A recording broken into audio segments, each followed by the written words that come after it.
Welcome to Newslaundry Interviews. Today at the Newslaundry studio, I'm joined by the author of The Man Who Fed India. It is MS Swaminathan's biography. And the author's name is Priyambada Jayakumar. Thank you, Priyambada, for joining us. Thank you, Abhinandan, for having me. You chose to write about him 4 decades after you first met him. Why now?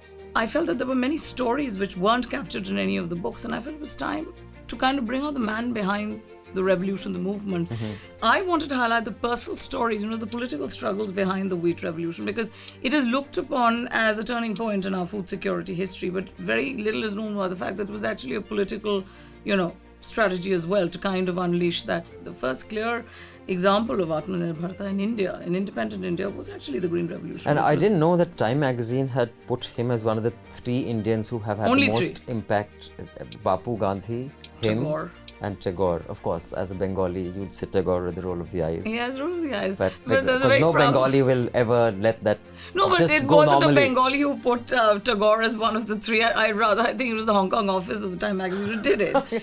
Mrs. Gandhi was really sick of being blackmailed by the Americans, that if you fight back against Pakistani aggression, food grain supply will be stopped because we were a starving nation, quote unquote. And she said, we cannot do what we want to protect our borders if we cannot feed everybody. So actually the entire push to make India food self-sufficient was a defense strategy more than a nourishment strategy. You had to have food security to kind of cleave towards political stability, because if you can't feed your own people, you can't be calling your own shots.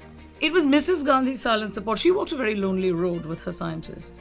It was not just MS Swaminathan who unleashed the Green Revolution. It was the combined efforts of science, public policy, which Mrs. Gandhi helmed, and the cooperation of the farmers. What was most rewarding to you or a revelation to you while researching this book? I mean, when I compare any of our lives with what he's achieved, it's a sense of, oh my God, we've done nothing. It's a sense of a huge, enormous feeling of loss, knowing that you've actually lived 40 plus years and done absolutely nothing. So writing this book didn't actually boost your self-confidence, took it down? No, took it down many pegs. Took it down many pegs and then lifted it up.